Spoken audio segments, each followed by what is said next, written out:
હવે જોઈએ સોપાન 4 એટલે કે વાસ્તવિક મતદાનની શરૂઆત. વાસ્તવિક મતદાન શરૂ કરતા પહેલા કંટ્રોલ યુનિટને ચાલુ કરો એટલે કે સ્વિચ ઓન કરો. ત્યારબાદ ટોટલ બટન દબાવો અને કંટ્રોલ યુનિટમાં 0 મત છે તે મતદાન એજન્ટ્સને બતાવો. જો અગાઉથી કોઈ મત હોય તો તેને ક્લિયર બટન દબાવી દૂર કરશો.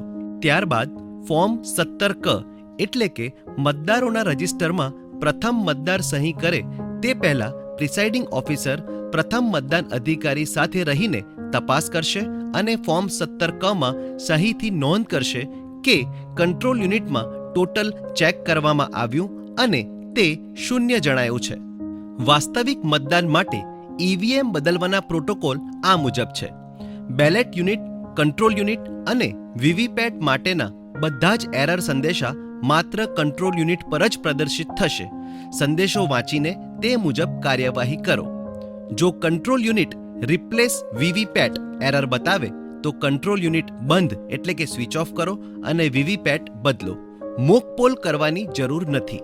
જો બેલેટ યુનિટ અથવા કંટ્રોલ યુનિટ કાર્યરત ન હોય તો બેલેટ યુનિટ, કંટ્રોલ યુનિટ અને વીવીપેટના સંપૂર્ણ સેટને બદલો. સંપૂર્ણ સેટને બદલવાના કિસ્સામાં નોટા સહિત દરેક હરીફ ઉમેદવારને એક મત આપીને ફરીથી મૂકપોલ કરવાનો રહેશે. કંટ્રોલ યુનિટમાંથી મૂકપોલ મતોને દૂર એટલે કે ક્લિયર કરો અને વીવીપેટમાંથી મૂકપોલ કાપલીઓને કાઢી મૂકપોલની પ્રક્રિયાને અનુસરો. અલગથી મૂકપોલ પ્રમાણપત્ર પણ તૈયાર કરો. જો control unit replace power pack of VVPAT એવી એરર બતાવે તો કંટ્રોલ યુનિટ બંધ એટલે કે સ્વિચ ઓફ કરો અને ફક્ત વીવીપેટના પાવર પેકને બદલો. અહીં ફરીથી મોકપોલ કરવાની જરૂર નથી. જો control unit replace power pack of control unit એવી એરર દર્શાવે તો કંટ્રોલ યુનિટને બંધ કરો, આરઓ અથવા સેક્ટર ઓફિસરને જાણ કરો અને ફક્ત કંટ્રોલ યુનિટના પાવર પેકને બદલો અને કંટ્રોલ યુનિટના પાવર પેક કમ્પાર્ટમેન્ટને સીલ કરો. અહીં ફરીથી મોકપોલ કરવાની જરૂર નથી. વાસ્તવિક મતદાન દરમિયાન શું ન કરશો? જ્યારે વાસ્તવિક મતદાન ચાલુ હોય ત્યારે કંટ્રોલ યુનિટને બંધ અને ચાલુ કરશો નહીં. જ્યારે વાસ્તવિક મતદાન ચાલુ હોય ત્યારે કેબલને કાઢશો કે જોડશો નહીં. જ્યારે કંટ્રોલ યુનિટ, વીવીપેટ અથવા બેલેટ યુનિટના માત્ર પાવર પેકને બદલવામાં આવે ત્યારે મૂકપોલ ફરીથી કરશો નહીં. વાસ્તવિક મતદાનની પ્રક્રિયા પૂરી થાય ત્યારબાદ કંટ્રોલ યુનિટ પર આવેલું ક્લોઝ બટન દબાવવાનું ભૂલશો નહીં.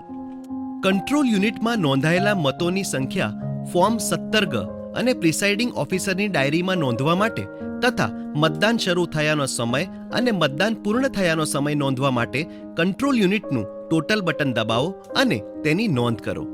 બેલેટ યુનિટના કેબલને વીવીપેટમાંથી અને વીવીપેટના કેબલને કંટ્રોલ યુનિટમાંથી લેચિસ દબાવીને કાઢો. વીવીપેટમાંથી પાવર પેક એટલે કે બેટરીને બહાર કાઢો.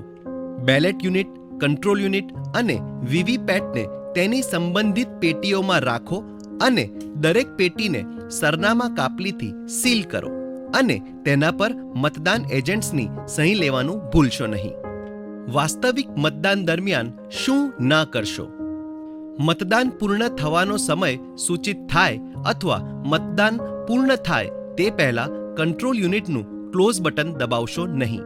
કંટ્રોલ યુનિટને બંધ એટલે કે સ્વિચ ઓફ કર્યા વિના કેબલ્સને કાઢશો નહીં. મતદાન પૂર્ણ થયા પછી વીવીપેટમાં વીવીપેટની બેટરી રહેવા દેશો નહીં.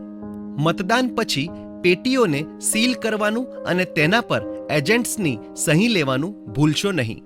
કલેક્શન સેન્ટર પર મતદાન સામગ્રી જમા કરાવવા માટે અન્ય વાહનનો ઉપયોગ કરશો નહીં.